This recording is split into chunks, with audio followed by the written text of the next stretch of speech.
Siapa guru kamil mukamil ini? Yang hakiki adalah Rasulullah sallallahu alaihi wasallam, ya, yang irsyadul qalbi. Karena innama buistu liutammima makarimal akhlak. Aku diutus ini hanya untuk menyempurnakan akhlak.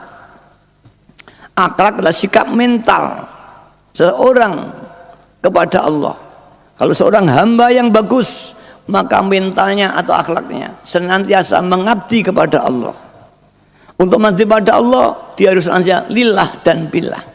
Maka sungguhnya secara syar'i pun Rasulullah merupakan mursyid, dan secara batinnya Rasulullah adalah menuntun batinnya.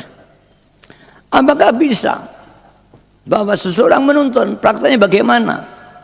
Dikatakan dalam tasawuf, para mursyidin ini bisa membimbing muridnya dari jarak yang sangat jauh sekali. Prakteknya ya mungkin saat kita hampir sama. Seorang memanggil temannya di muka, fulan datanglah dia. Dengan dipanggil dia datang. Ini masih lahiriah. Masih lahiriah jarak jauh. Bisa dengan surat, bisa dengan telepon hati. Kemudian lebih meningkat lagi, kalau orang tua yang terus memikirkan anaknya, dipanggil-panggil, anaknya jauh di rantau terasa, ingin pulang, nggak enak, ingin pulang. Itulah praktek kemampuan jiwa berhubungan dengan yang lain. Ada lagi, lebih tinggi lagi, sudah kena ilmu. Misalkan ini di kalangan orang-orang Jawa ada istilah puter giling. Anaknya pergi pulang nggak pulang-pulang, digolekne wong tua, diputer giling, anaknya gelisah.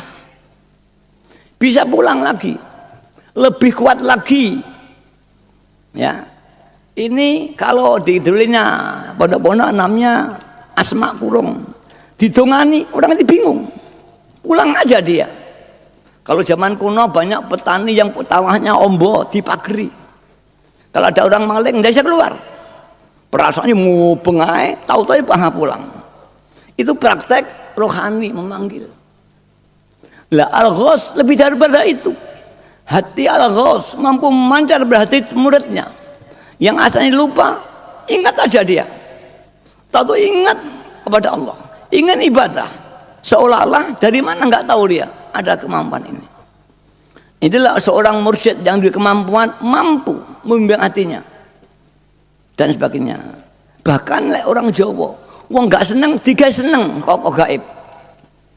Wong seneng, tiga gak seneng, wong nggak seneng, tiga seneng. Hati itu bisa dimainkan sebetulnya. Ini ada kajian ilmu gaib. Kalau ilmu logika ya nggak bisa, orang kok begitu. Maka disiplin rohani harus dipelajari mulai disiplin rohani. Jangan disiplin rohani dipelajari dengan hukum rasional. Bingung aja. Ya, ini kejadian. Kalau zaman dulu kala, katanya ini yang orang sumpel ada, nilai lurah tuh bitingnya ganti, berubah. Bahkan kejadian, yaitu di Lumajang ini pengamal. Ini banyak menyatakan pada pengamal kita ketika Endah Kemarang itu ngajeng bupati. Ini orang yang dari rumah tidak ingin nyoblos Endah. Ketika di tempat situ itu gambarnya tidak ada, yang ada hanya nama Endah dengan apa ya, Thoril Haq. Itu terjadi. Nah, al-ghaus itu jauh daripada itu, apalagi Rasulullah sallallahu alaihi wasallam. Kejadian banyak. Bahkan nyusahu Pak polisi itu di pengadilan sering apa resume apa itu hilang. Maka kadang-kadang polisi meresume ditunda lagi. Sebenarnya sering hilang begitu itu. Cari lagi. Cuma ini tidak diungkap. Ini mungkin Pak Presiden tahu, berarti ada hilang. Nanti diinterogasi lagi. Titik handotonnya keliru lagi, itu banyak kejadian. Nah ini kalau dibukti saya tidak bisa buktikan. Karena itu rahasia pengadilan, saya ini jangan dikatakan. Tapi kejadian, kalau Saman bisa komunikasi betul, baru nanti kan tahu. Saman golei setan juga bisa, kalau Saman tidak punya ilmunya. Nggak mungkin. Ilmu ngilang nggak ada karena sama tidak masuk dalam disiplin ini. Kalau masuk masih ada ilmu menghilang, ilmu berjalan di air itu banyak. Tapi ya nggak ada orang tahu karena kita bukan bagian daripada mereka.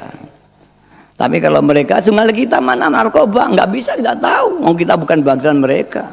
Tapi kalau sama-sama ahli narkoba, oh banyak narkoba ini. Dicekel muncul kanan, dicekel muncul sama aja.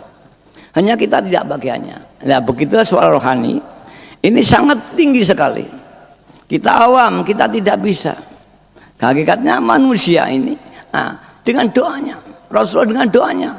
Maka ketika Rasulullah ini di Taif, dilempari orang, malaikat Jibril mau marah. Rasulullah melarang jangan, malah berdoa, Allahumma hdi qaumi fa innahum la ya'lamun. Allahumma hdi qaumi fa innahum la ya'lamun dan sebagainya. Para hadirat yang hormati, kalau praktek ya saya sering. Saya tuh nggak pernah belajar aplikasi. Kemudian saya baru tanya, oh aplikasi, gaib ya aplikasi. Di program, saya sering berdoa Allah masyur man amila bihadir sholawal wahidiyah. Ya Allah datangkan orang yang datang pada wahidiyah. Tamu saya setiap hari datang. Saya butuh orang alim, ya Allah kalau butuh orang baik bantuan, ini ada orang datang membantu saya. Hanya di sana. Ya Allah, Allah maksil hajati, yang paling hajat kula. Wa hajati mayakti hajati, hajate wong sing nulung kula. Hajate wong sing man roani, hajate wong sing berjumpa kula. Wa man roani, hajate wong sing ketemu kula. Orang ini belum ketemu saya. Wa hasil man zakaroni, hajate wong sing mau ingat kali kula. Wa man zakaroni, wong sing ingat kali kula. Waman masilani wong sing wasilah kula. Man wasilani wong sing wasilah kula. Wasilah itu mah tolong. Pek lahir tukang gaib. Mila maaf nyuwun sewu. Niki kula nggih tahadu bi nikmah. Tiang sambatkan kula, Romo Yai itu banyak ketemu saya dalam jalan jauh. Banyak kejadian ini yang tidak masuk akal. Ini fadlnya Allah. Jadi bisa diprogram. Ya Allah, tiang-tiang yang berjuang tauhidiyah, yang buka rezekinya, saya doakan. Ya Allah, bang sing masang dana bok, banyak beri rezekinya. Nah, kemudian dia masang bok, rezekinya ditambahi. Padahal kalau boleh nyebut fulan mbak fulan, dan jangan bayai ngeten iki, satu saat dia lupa, sampai tidak ngisi dana bok, sampai 1 bulan. Bapak mbak sing mati nang kuburan teko ngimpeni, anakku. Kok suwi gak tahu enek kiriman yang kuburku, apa kowe gak tahu masang dana box saiki? Diperingatkan ini. Ini ada dalam dunia gaib dan ini asing dalam dunia, di luar wakidah sudah hampir tak ada. Perjuangan rohani demikian ini.